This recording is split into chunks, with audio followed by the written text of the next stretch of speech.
I'll give you the too long didn't watch version first, and then I'll go into some detail. I'm Danny, and I'm 55 and 3/4 years old, and I have pain and fatigue issues, and I also have autism and ADHD. So, I've got the full workup there. And as to why I have them, that's kind of a weird question because, people just have autism and ADHD. There's not generally reasons for it beyond genetics. But in my case, my autism and ADHD tendencies were really well masked for most of my life until an incident in my late 30s. Now, I was fit, healthy, I wasn't overweight, I didn't drink, smoke, do drugs. I could out-party people who were 15 years younger than me.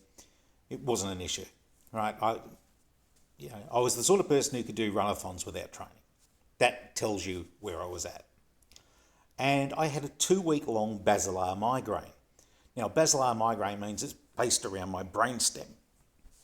And what that did over 2 weeks was the equivalent of what a mini stroke does in 5 minutes.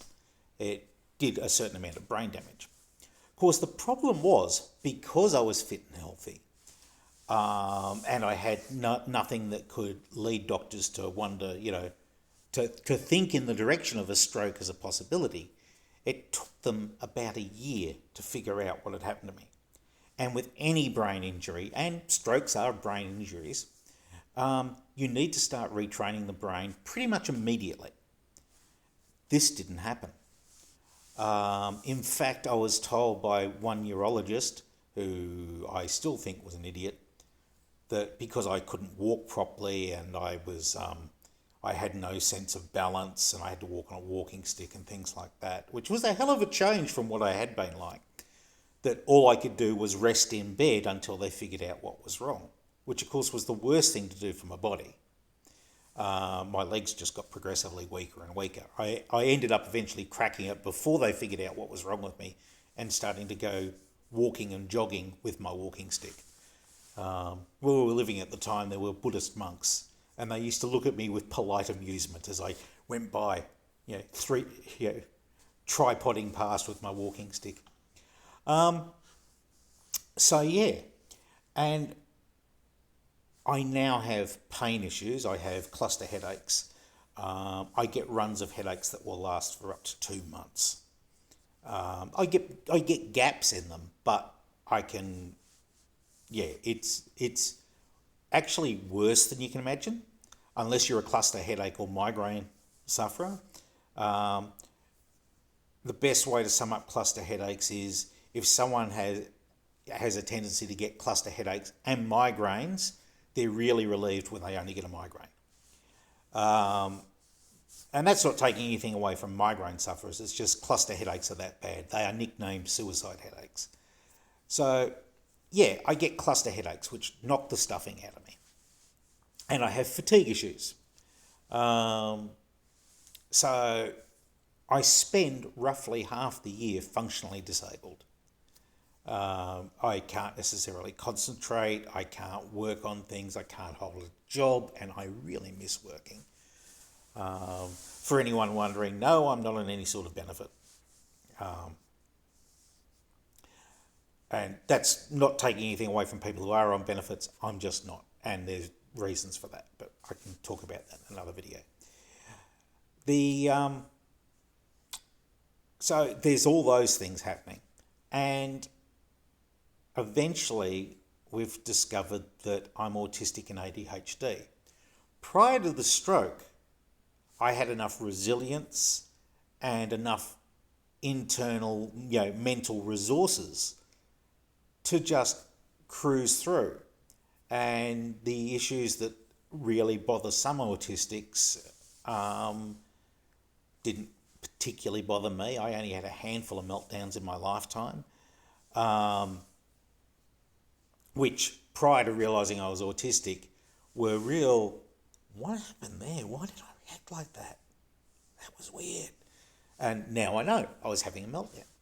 And the ADHD I used to overcome because I had enough inner resources and concentration to work through it most of the time. Not all the time, but yeah. Of course, as I've aged, and because I had brain damage, my ability to deal with these things has changed. The autism is very much more extreme now than it was before. I used to be able to, go to parties and talk to 20 people in a night and just party on down. Now, if I talk to people for about an hour, I'm exhausted afterwards. It's just mentally exhausting. You don't realise how much socialising is tiring until it's a problem. And yeah, so there's that. And my other ADHD tendencies and autism tendencies tend to come to the fore as well. There are things I can't cope with. There are sounds I can't cope with that once would never have bothered me.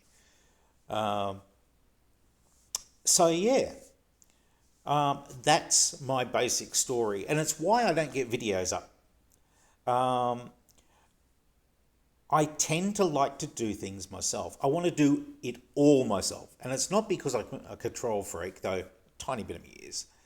It's because I genuinely like doing it all myself, right? I want to record the videos. I want to edit the videos. I want to put the videos up. I want to do the descriptions. I want to do all that stuff. And the problem is, I just don't have the inner resources to manage all that anymore. And it's taken me years to realise. In fact, it was a Laura Camp video where she was talking about with the rebuilding of her house, how she's had to accept that she needs a team on board to do things. And that's what I need. My son and my youngest, who's non-binary, are my team on this now. My youngest, they're an industry veteran of nearly 13 years of age, and they're coming up with topics for me to talk about. They want me to record videos, and they're chasing me up on it. My son's happy to edit and upload them. So that means I just have to do this bit, which is good. But yeah, it's one of those things of I want to do everything, and I've had to learn that I can't do everything, which is just annoying. It's like I'm now working on putting in the insulation in our new home, and I'm finding that I work best when I have the kids with me helping me. And that's because, one, is that they can do the jobs that aren't worth my time to do. They can do they can do cutting, they can do things like that while I'm doing the actual installing and things like that. But the other thing is, because I'm working as part of a team, I know that I have to keep going. And that helps me overcome the ADHD tendencies a bit and keep me focused. But yeah, so that's kind of a potted version of my life story. There's other things involved, but those are the big ones. And so hopefully we'll start getting more videos up. There might be a few more videos with me in this outfit just because I'm going to try and record a handful all in the one day. So I do change my clothes occasionally, honestly. But beyond that, I hope this has been informative to some of you. Maybe one or two of you who's having your own problems won't feel quite so alone, knowing that, well, yep, there's another one out there like you, or similar enough. And yeah, take it easy, mates. Bye.